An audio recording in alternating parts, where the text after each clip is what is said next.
Filias, bonsoir. Bonsoir. Vous êtes directeur associé de l'agence Images et Stratégie et vous êtes l'auteur de ce livre e-réputation, stratégie d'influence sur Internet qui a été publié chez Ellipse. Parce qu'aujourd'hui, il y a quelque chose de totalement nouveau. Il faut savoir que dans la vie professionnelle ou même dans la vie personnelle, quand on va rencontrer un employeur ou quand on va à un rendez-vous avec une jeune femme qu'on aurait rencontrée 3 jours avant dans une soirée, que fait-on avant d'aller à ce rendez-vous?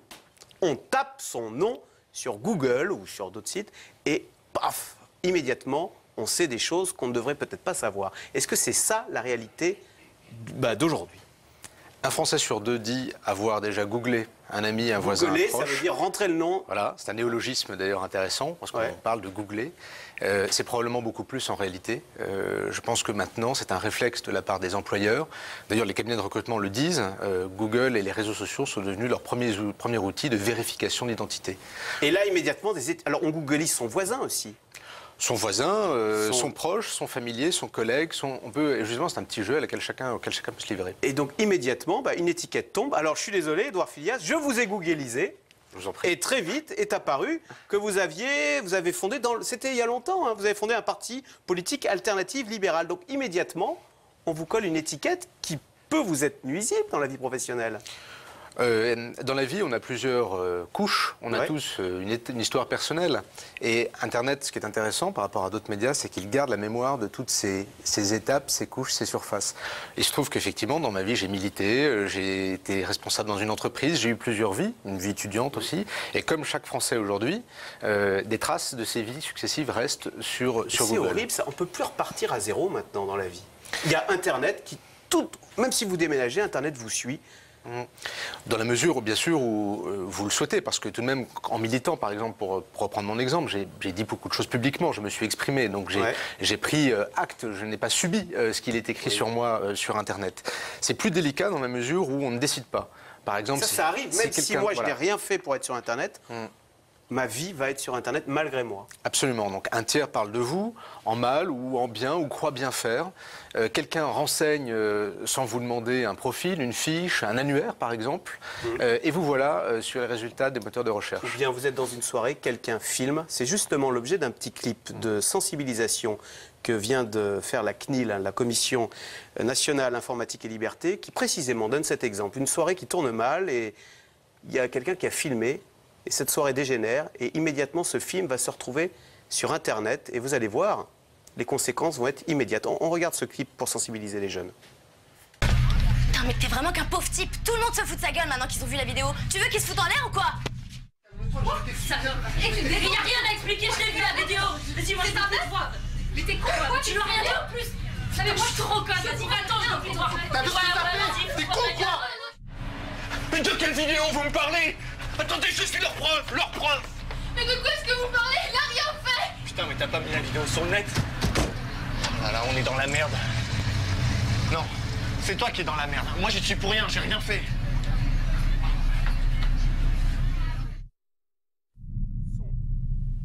Voilà, on voit le petit logo. Est-ce que les jeunes sont inconscients de se filmer comme ça dans des soirées arrosées? Parce que plus tard, ils auront des responsabilités en entreprise, et ces vidéos, ça peut vous briser, non? Je pense que les jeunes vivent différemment les réseaux sociaux parce qu'ils sont nés avec. Donc quand on dit les jeunes, on parle de la génération qui a aujourd'hui moins de 20 ans. Ils vivent quelque part leur vie privée par procuration à travers le web social. D'ailleurs, ils passent plus de temps aujourd'hui devant un Facebook que devant leur téléviseur. Donc c'est bien le signe d'un changement. Et forcément, ils prennent des risques, ils laissent des contenus dont ils ne mesurent pas la portée dans l'avenir. Je crois tout de même que les parents peut-être tendance à surestimer l'angoisse de ce phénomène. Il n'y a pas de photo de moi quand j'avais 20 ans dans une soirée. Je pense que, par exemple, je vous donne un exemple concret, je pense que les jeunes connaissent beaucoup mieux le paramétrage de Facebook pour rendre public certaines photos et rendre privé d'autres que leurs parents. Alors, est-ce que ça peut se maîtriser? Est-ce qu'on peut effacer des choses sur Internet, des choses compromettantes? Alors on ne peut pas effacer sur Internet parce que ça fait partie de l'esprit du web, c'est de l'éthique de Google, des hébergeurs de vidéos comme YouTube, Dailymotion, de rendre l'information disponible. Alors, quelles sont les tactiques quand même? On peut tout de même agir on peut d'abord demander le retrait d'un contenu qui nous nuit. Parce que ce contenu nous diffame, parce que c'est un détournement de notre propriété intellectuelle. Alors, attendez, je téléphone à Allo Google, j'aime pas ce qu'il y a écrit, comment on fait? Vous ne téléphonez pas à Google, vous avez une procédure par mail que Google offre à chaque citoyen. Vous pouvez écrire à Google sur un lien donné, par exemple, en disant ce lien me dérange, j'aimerais qu'on le déréférence, qu'on le retire de votre base de données. Vous devez argumenter. C'est pareil pour les vidéos sur YouTube, c'est pareil pour certains contenus. J'ai vu aussi qu'il y avait des compagnies d'assurance, Swiss Life et AXA, pour ne pas les nommer, qui proposaient, alors on paye un abonnement, et puis eux, ils font les gros bras derrière et ils enlèvent les vidéos compromettantes.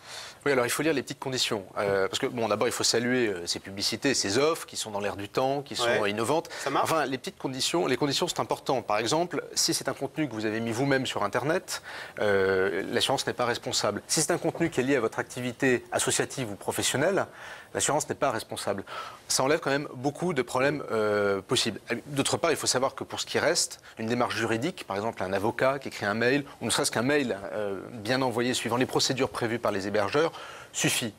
Sur le volet noyage ou nettoyage de réputation, qu'est-ce qu'on fait? On fait du déréférencement, c'est-à-dire qu'on va référencer des liens, des contenus sur les moteurs de recherche pour chasser, en gros, la bonne herbe chasse la mauvaise. On va vous trouver une passion subite pour que si je tape Édouard Filias, je n'ai plus votre parti politique, Voilà. mais j'ai amateur de pêche. Alors, mais vous avez compris, tout le problème, c'est que pour que ça marche, il faut que ce qu'on va raconter avec ce travail de référencement colle avec ce que vous êtes, avec votre image. C'est donc difficile. Le cas des homonymes. J'ai un homonyme, il y a un Édouard Filias qui a fait des choses très... Non mais ça arrive, ça, des pauvres gens, ils n'ont pas de chance. Il y a un homonyme qui a une réputation épouvantable sur Internet.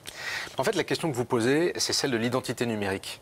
C'est-à-dire qu'on a tous désormais, que ça nous plaise ou non d'ailleurs, qu'on le veuille ou pas, quel que soit notre âge, notre catégorie socio-professionnelle, nos besoins, on a tous un double virtuel que chacun peut aller consulter sans nous demander notre autorisation.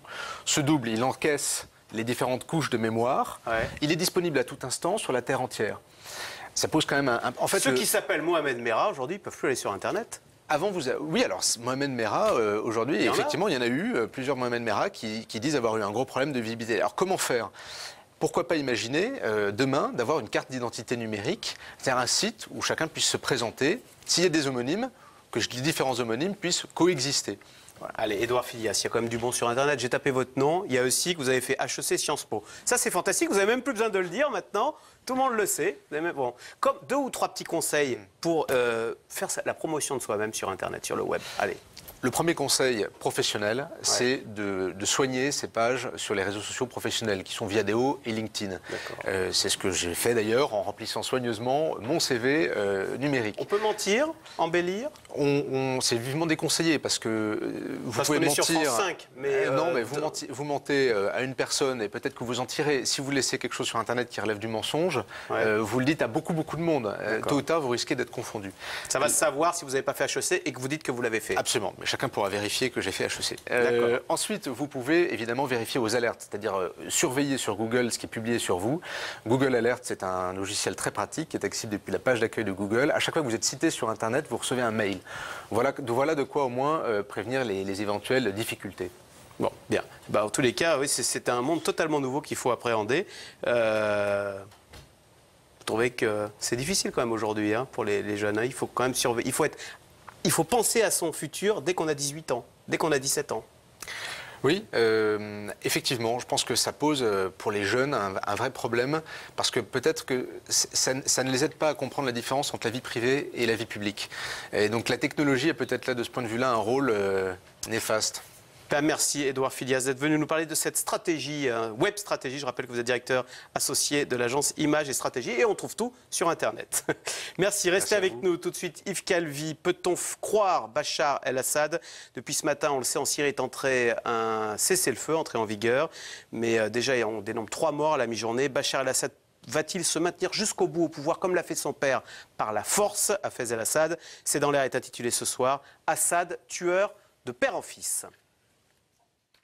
C'est-à-dire, vous en dit encore plus sur France5.fr.